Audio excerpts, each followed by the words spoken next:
Starting now, the Republicans debate. So let's welcome the candidates for the Republican nomination for president. Dr. Ben Carson.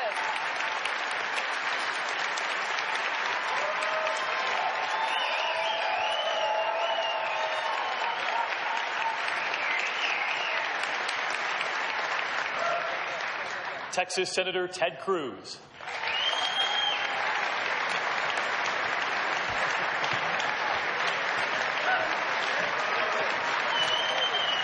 Businessman Donald Trump.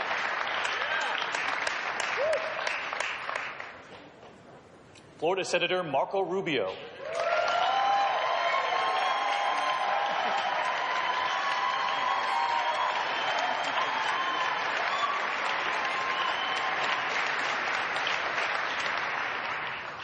Former Florida Governor Jeb Bush.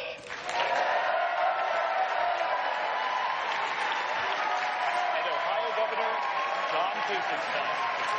Ladies and gentlemen, the Republican candidates. And Dr. Ben Carson, please come out on the stage. He's standing there as well. Dr. Carson. And lastly, we welcome back to the debate stage Donald Trump. Can I introduce It's so noisy Kasich? in here. Yes. We're going to introduce Ohio Governor John Kasich. Mr. Trump, Senator Cruz has said about you right here in New Hampshire this week, quote, "I don't know anyone who would be comfortable with someone who behaves this way, having his finger on the button." I wanted to give you the opportunity to respond to this and to tell the American people tonight why you do have the temperament to be commander-in-chief. I actually think I have the best temperament. I built a massive corporation. I employ thousands and thousands of people. And no matter how you cut it, when I came out, I hit immigration. I hit it very hard. Everybody said, oh, the temperament, because I talked about illegal immigration. Now everybody's coming to me. They're all trying to say, oh, well, he's right. We have to come to him. I talked about Muslims. We have a problem. Nobody else wanted to mention the problem. I brought it up. I took a lot of heat. We have to have a temporary something because there's something going on that's not good. When the war of Iraq, I was the one that said, don't go, don't do it. You're going to destabilize the Middle East. So I'm not one with a trigger. I'm going to bring this back to Senator Cruz then, because, Senator, you did say of Trump's behavior this week, that's not the temperament of a leader to keep this country safe. Why not? Well, you know, David, the assessment the voters are making here in New Hampshire and across the country is they're evaluating each and every one of us. Senator Cruz, I did ask about Mr. Trump. You said he doesn't have the temperament to be commander-in-chief. Do you stand by those words? I think that is an assessment the voters are going to make, and they're going to make it of each and every one of us. They are going to assess. First of all, I respect what Ted just said. But if you noticed, he didn't answer your question. And that's what's going to happen. It's okay. That's what's going to happen with our enemies and the people we compete against. We're going to win with Trump. We're going to win. And people back down with Trump. And that's what I like, and that's what the country is going to like. Mr. Trump, thank you. Dr. Carson, on the day of the Iowa caucuses, the Cruz campaign sent out messages and voicemails saying, quote, breaking news, Dr. Ben Carson will be planning to suspend his campaign following tonight's caucuses. What kind of action do you think Senator Cruz should take? Well, you know, when I wasn't introduced number 2, as was the plan, I thought maybe he thought I already had dropped out. But today is the 105th anniversary or 105th birthday of Ronald Reagan. His 11th commandment was not to speak ill of another Republican. I was very disappointed that members of his team thought so little of me. Washington ethics basically says, if it's legal, you do what you need to do in order to win. My ethics is you do what's right. Senator Cruz, you have said that Dr. Carson and his wife have become friends of yours. I'm curious why you didn't call ahead of time, either the doctor or his wife, or have your campaign check in with the other campaign before sending out those messages. When this transpired, I apologized to him then, and I do so now. Ben, I'm sorry. I knew nothing about this. A couple hours later, I found out about it. I was told that Ben was unhappy. I reached him the next day and apologized. CNN reported on that. They didn't correct that story until 9:15 that night. So from 6:30 p.m. to 9:15, that's what CNN was reporting. Since I was mentioned, Dr. Carson, please. This is great. You guys, I want you to all mention me when you say something. In fact, the timeline indicates that that initial tweet from CNN was followed by another one within 1 minute that clarified that I was not dropping out. Everybody can see what happened, and you can make your own judgment. Dr. Carson, thank you. That. Thank you, Doctor. Senator Rubio, I want to stay on the issue of readiness to be president and experience. Governor Christie warning voters here in New Hampshire against voting for another first-term senator, as America did with Barack Obama. And Senator Santorum, who we all know dropped out of the race just this week and endorsed you, had a hard time when asked on national television listing your accomplishments as senator. I will say, if politics becomes, and the presidency becomes about electing the people who have been in Congress or in the Senate the longest, we should all rally around Joe Biden. He's been around 1,000 years. And let's dispel once and for all with this fiction that Barack Obama doesn't know what he's doing. He knows exactly what he's doing. Barack Obama is undertaking a systematic effort to change this country, to make America more like the rest of the world. The fact is, Marco, you shouldn't compare yourself to Joe Biden, and you shouldn't say that that's what we're doing. You have not been involved in a consequential decision where you had to be held accountable.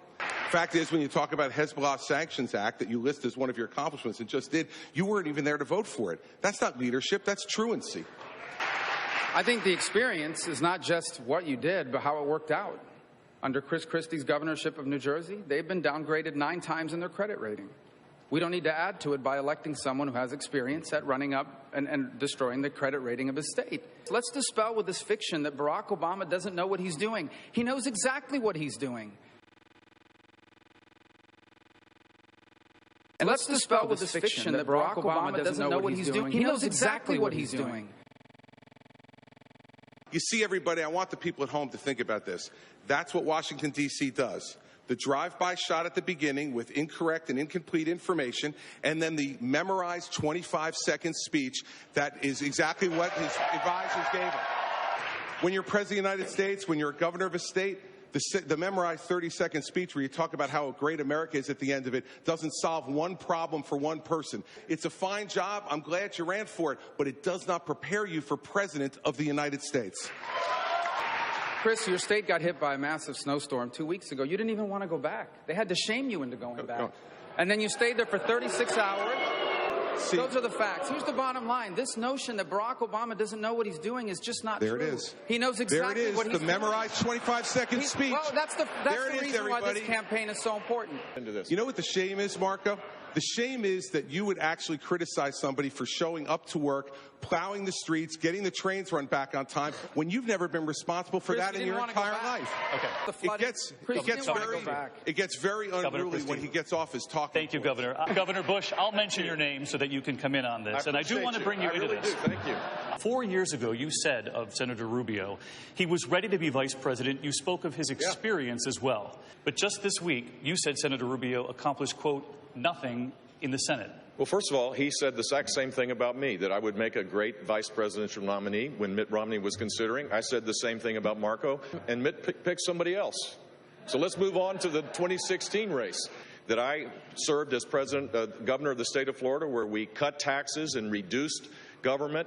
I took on very powerful interests, forged consensus, fought for my beliefs, implemented them. The state was better off. It required a steady hand.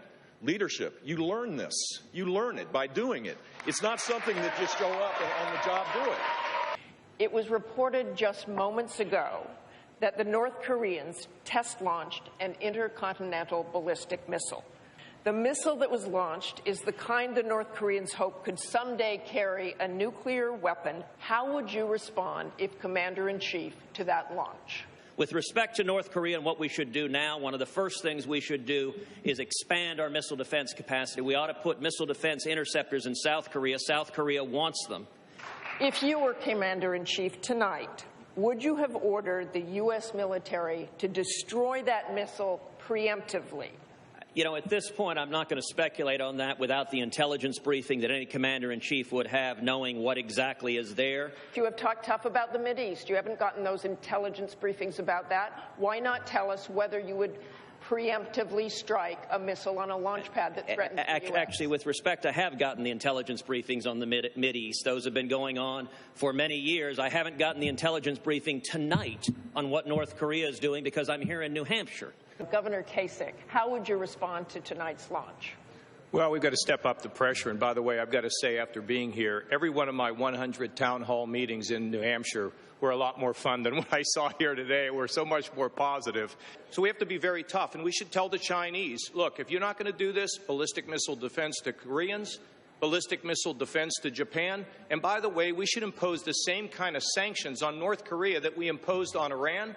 I think we could have let the Japanese know that if you want to take action on that missile that's rising, you want to take action, you will have our support if that's what you think is the best thing to do. The next president of the United States is going to have to get the United States back in the game. And if a preemptive strike is necessary to keep us safe, then we should do it. Mr. Trump, do you have a red line with North Korea? Well, let me say a couple of things. First of all, Marco said earlier on that President Obama knows exactly what he's doing, like we have this president that really knows. I disagree respectfully with Marco. I think we have a president who, as a president, is totally incompetent, and he doesn't know what he's doing.